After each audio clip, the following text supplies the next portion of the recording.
everybody. ECBA 406, Lesson 2 recap, Lesson 3 preview. Hope you had a great week. This week you focused on really competitive intelligence on the discussion boards, and competitive intelligence is really important for businesses today in a lot of different reasons. If you don't know what your customer's thinking, what they're doing going forward, then you're really going to be behind. So this question actually focused on competitive intelligence practices, processes, but also some of the watch-outs and some of the key things you have to be careful of to make sure that things are legal and ethical. In your assignment questions this week, you had one that talked about analysis techniques, and a lot of those analysis techniques are really critical for businesses as well. And I like to think of these as organizational honesty. If you're really able to develop a good technique to analyze how you approach business, but to also manage the strengths and the weaknesses of your organization. You ever think about this before? If you ever do a SWOT analysis on your company and you have a long list of strengths that you list for your company, but you get lockjaw when you talk about weaknesses or opportunities, then I don't think you're being very honest with yourself or your organization about that. And so one of the key things, again, in analysis is being able to separate yourself from your position, separate yourself from an individual situation, and look at the organization from a very honest perspective. And then this segment of the course project dealt with marketing and the 4 P's of marketing. And having a training program that involves marketing is really important, because what you're doing is helping the general manager understand, or the future general manager, understand what the key components are, features, benefits, all the things that you go out and talk to your customer about.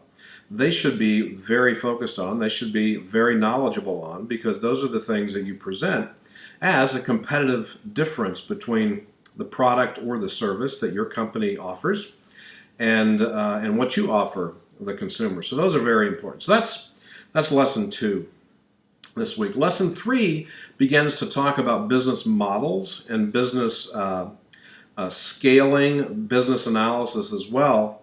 And the first discussion question, and there's only one this week, but the discussion question really focuses on finding a struggling company out there and analyzing what it is about that company that they may have missed in their past that's bringing them to the struggles that they face today. Now, I really want to challenge you on this. Don't put Blockbuster Video or travel agencies or things like that. Really go out on a limb and talk about companies that you see that may be like Best Buy. I mean, Best Buy may be in trouble, and they may be in trouble because of the concept known as showrooming, where people actually go to Best Buy as the showroom, and then they go home and buy it on Amazon.com or some other online company. So take a look at those type of situations and use that in your discussion board as well. So that's the discussion board. You have 2 assignments this week. The first assignment really talks about analysis methods, and you'll find in your book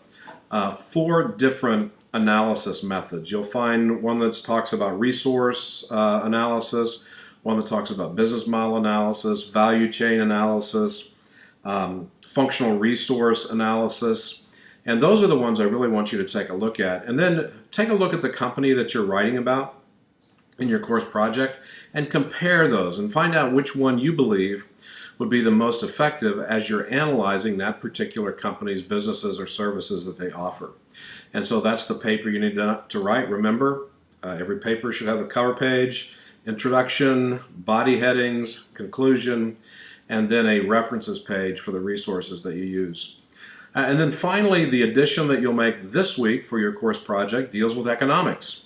And so you'll have to begin to remember some of the things that you learned in your economics class, because this question really involves both the micro and the macro environments. Now, you may not remember what those are, so in order to help you out with that, in the Webliography this week, I put a link to an article that will give you some top-line refreshers, if you will, on what the micro environment is and what the macro environment is. I would encourage you to make sure that you get a clear understanding of what those are, obviously, before you start writing about them in a training program. But there'll be a real difference between those things that impact the global issue, which would be like economics, government intervention. Those are macro environments. Versus micro environments, those things inside your company are also competition in the categories that you participate in are also included in the micro environment. So take a look at that link in the bibliography, and then also I would encourage you to do some additional internet searches to find some information on that. So you'll see I'm dressed up in my Seahawk gear today. It's early Sunday morning. The Oakland Raiders are in town, so go Seahawks. Have a great week. If you need me, make sure you give me a call. Thanks.